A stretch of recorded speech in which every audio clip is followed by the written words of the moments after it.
So what I want to talk about today is some of the deep determinants of economic growth, most specifically geography. And I like to organize my thinking around this sort of question, this sort of way of thinking. Why are some countries rich and some countries poor?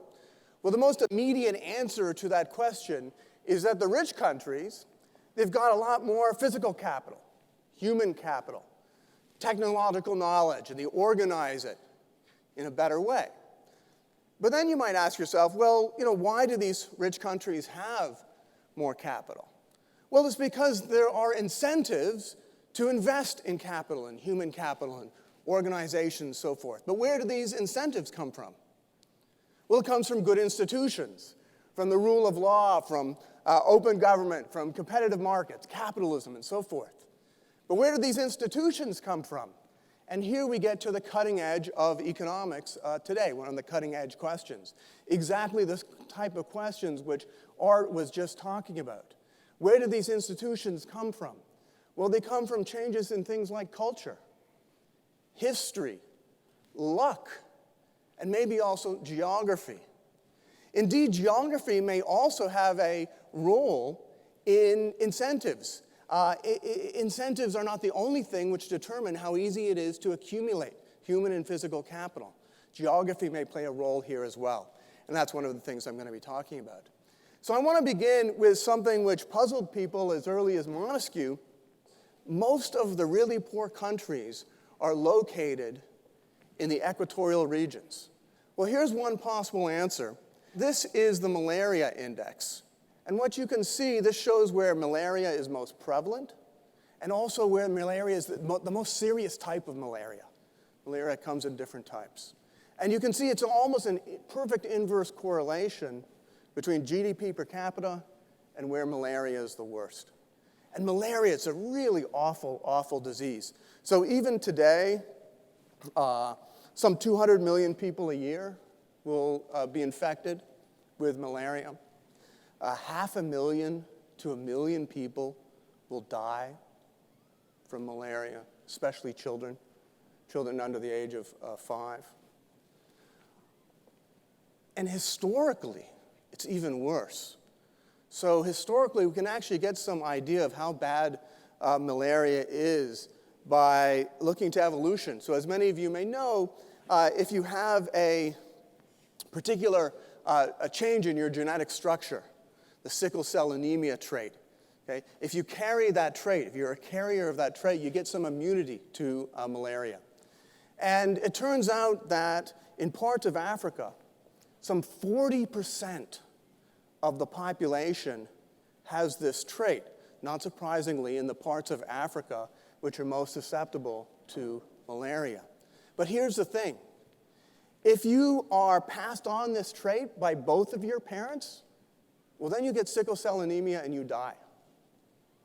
Now, if you work out the math, so 40% of the people have this trait. And if you work out the math, what this means is that evolution is telling us that about a 4% chance of death is worthwhile to get about a 32% chance of having some immunity to malaria. So this is a very serious disease. Moreover, it's not just malaria, which is more prevalent in the tropics. There's a whole bunch of different diseases. Yellow fever, Chagas disease, river blindness, schistosomiasis. Moreover, it's not just the diseases which affect human beings that are more common in the tropics. It's also diseases which affect animals and crops. We think about the tropics as being, lush, right?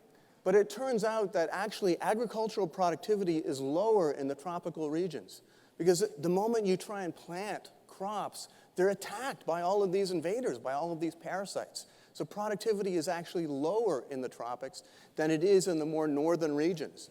And the reason for this is that it turns out that some frost is actually good.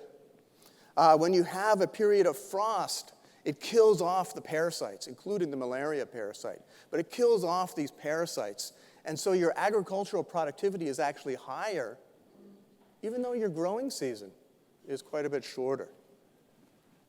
Moreover, when I say these diseases, there's a whole bunch of sort of vicious circles which are started off by these diseases. So you have these diseases, malaria, yellow fever, and so forth.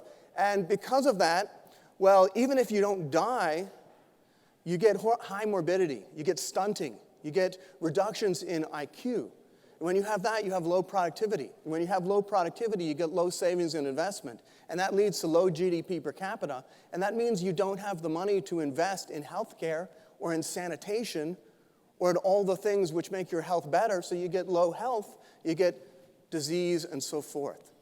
In addition, when you have, from these diseases, high mortality rates, you also get high fertility rates. So when half of your children are dying, you have twice as many kids. You hope that some of them will survive to old age to help you out in old age. But when you have so many children and half of them are dying, it doesn't pay to invest very much in any of your children. You don't want to invest a lot in the schooling of one of your children because that child might die. So when you get high mortality, you get high fertility, you get low schooling. And again, that means low productivity, low savings and investment, low GDP per capita, and so you get this vicious circle. In comparison, when you have good health, that leads to high productivity, high GDP per capita. You get investments in healthcare and in sanitation and so forth. When you have good health, you have low mortality.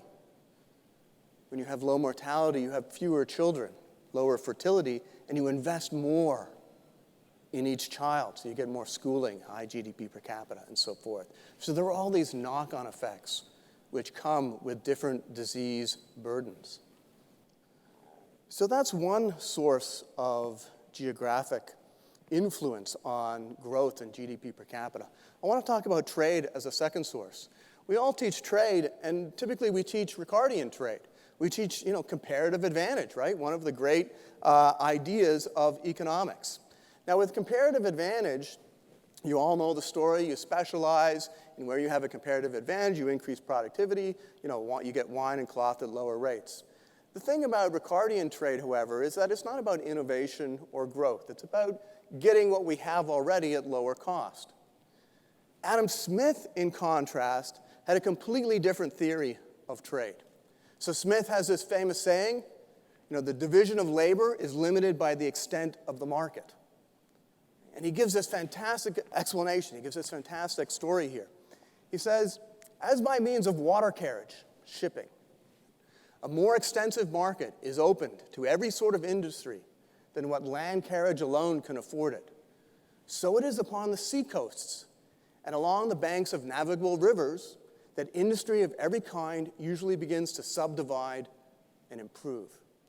So what Smith is saying is if you're close to water, then you can have a larger market to sell your goods. And when you have a larger market, you can specialize. And when you specialize, you learn.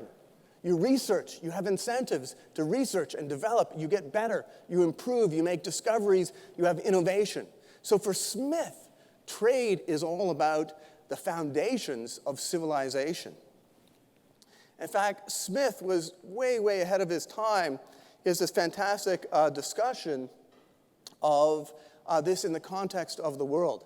This is a satellite picture from outer space showing lights, and lights are closely correlated with GDP. And what you can see in this picture is that places with high GDP, they are indeed along the coast, along the banks of navigable rivers. And you see also where GDP isn't. Okay? And Smith identified this. Most of this was not really rediscovered in development until the 1980s. But Smith in 1776, remember, he didn't have these pictures. And yet he's describing what we can still see today. Some of this is discussed in my textbook, Modern Principles, with Tyler. You can see this graph. It shows even today, that countries which have access to the coast have higher GDP per capita than the countries which are landlocked. Okay, so all of this material is available to you. The PowerPoint will be made available to you. The video, anyone can use it. It's free online on the web. I've given you some further readings. Also, talk with the people at MR University outside the door here. There's also a lesson plan which has additional questions and things that you might want to talk about if you want to teach this material. So let me just conclude with this, is that this material, it's fun to teach. It really is fun to teach. It's really enjoyable to teach. And what a great blessing we really have. What a fantastic profession we share in that we can teach economics, we can teach history, we can teach geography, medicine, climate. And it's not just about what ancient history. All of this also helps us to explain and understand our world today. Thank you very much.